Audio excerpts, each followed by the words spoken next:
Good morning all of you. हम लोग पढ़ रहे थे छठी शताब्दी ईसा पूर्व के महाजनपदों के बारे में हम लोगों ने पढ़ा था। ठीक है, महाजनपदों के बारे में हम पढ़ लिया था। आज हम पढ़ने जा रहे हैं छठी शताब्दी ईसा पूर्व के गणराज्यों के बारे में कि उस समय गणराज्य क्या थे पहले तो हम ये जानेंगे, और कौन कौन से गणराज्य थे और कैसी वहाँ शासन प्रणाली थी, और ये जो गणराज्य थे इनका पतन कैसे हुआ। हम गणराज्यों के छठी शताब्दी ईसा पूर्व के जो गणराज्य थे आज हम उन गणराज्यों के बारे में चर्चा करेंगे।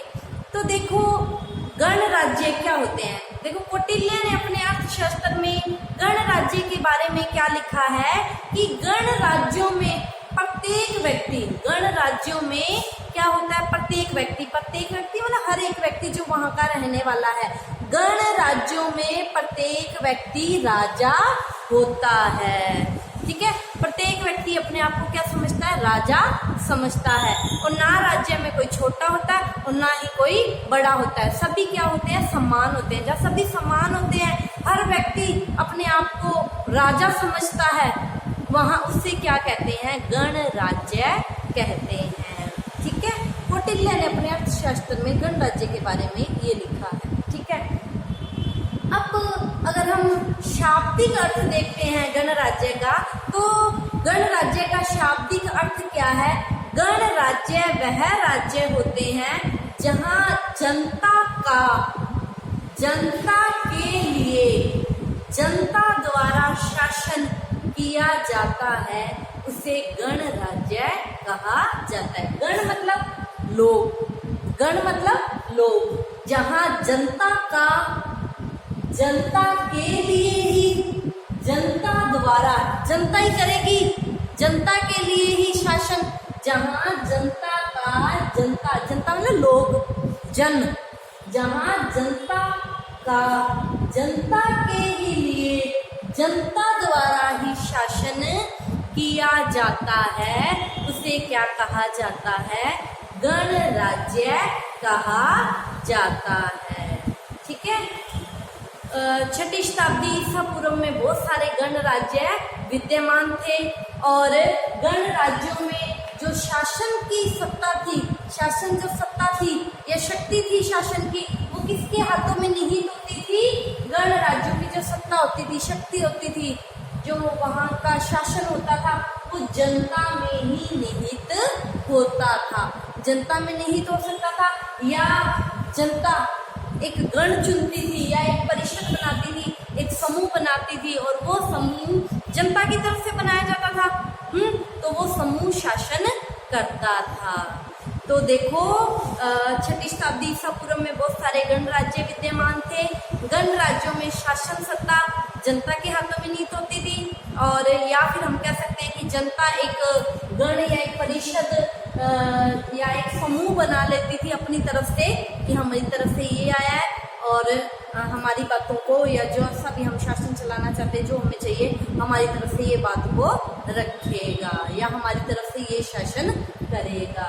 तो गणराज्यों की सत्ता जनता में निहित होती है, अथवा जनता द्वारा ही एक गण समूह या परिषद बना लिया जाता है, उसी के हाथों में शासन की सारी सत्ता निहित या शक्ति निहित होती है। ठीक है, ये था गणराज्य का अर्थ। गणराज्य किसे कहा जाता है, गणराज्य मीन जनता के लिए जनता द्वारा शासन गणराज्य कहा जाता है। गण मतलब लोग, राज्य मतलब राज्य, जहाँ का शासन वहाँ के लोगों द्वारा चलाया जाता है, उसे गणराज्य कहा जाता है। ठीक है, ये जो छठी शताब्दी ईसा पूर्व के जो गणराज्य थे, इनके बारे में जो जानकारी है वो हमें बौद्ध ग्रंथों से या बौद्ध साहित्य से मिलती है। बौद्ध साहित्य को या बौद्ध ग्रंथों को जब पढ़ा तो उनसे हमें विभिन्न गणराज्यों के बारे में जानकारी मिली। ठीक है, तो हम ये जो बौद्ध साहित्य से हमें विभिन्न गणराज्यों के बारे में जानकारी मिली है, तो हम इन गणराज्यों के बारे में देखते हैं कि कौन कौन से गणराज्य थे और ये गणराज्य कहाँ कहाँ थे। तो जो सबसे पहला गणराज्य माना जाता है वो है कपिलवस्तु।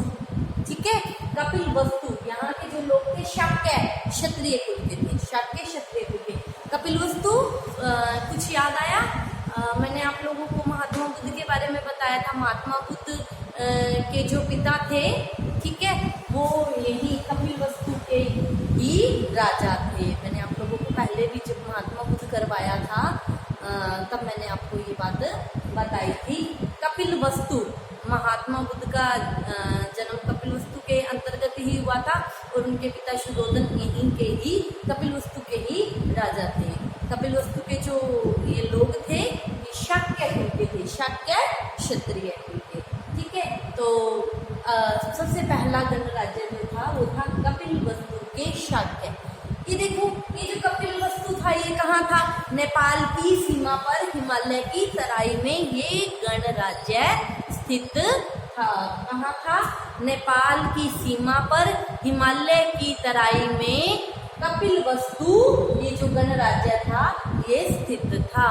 और यहाँ के जो लोग थे वो सूर्यवंशी क्षत्रिय थे, सूर्यवंशी क्षत्रिय थे। ठीक है, या फिर इक्ष्वाकु वंश भी कह सकते हैं या फिर सूर्यवंश भी कह सकते हैं। सूर्यवंशी या इक्ष्वाकु वंशी क्षत्रिय थे कपिलवस्तु के जो राजा थे। ठीक है, या कपिलवस्तु के जो लोग थे वो शाक्य क्षत्रिय कुल के थे या सूर्यवंशी थे। ठीक है, अगला आता है, अगला गणराज्य दूसरा रामगाम के कोल्हे। ठीक है, रामगाम, ठीक है, ये गणराज्य का नाम है। यहाँ के जो थे लोग वो क्या थे? कोल्हे थे। ठीक है, ये कहाँ था? ये जो शाक्य गणराज्य था, शाक्यों के पूर्व में ही ये रामगाम नामक गणराज्य था। शाक्यों के पूर्व में रामगाम गणराज्य था और यहाँ के जो लोग थे वो कौन से लोग थे? कोल्य वंश के लोग थे। ठीक है, अब चलते हैं अगला पावा के मल। ठीक है, पावा गणराज्य का नाम है। ठीक है, पावा गणराज्य का नाम है और यहाँ के जो थे लोग वो मल थे। ये कहाँ था? गोरखपुर के दक्षिण में ये गणराज्य स्थित था। गोरखपुर के दक्षिण में पावा गणराज्य स्थित था।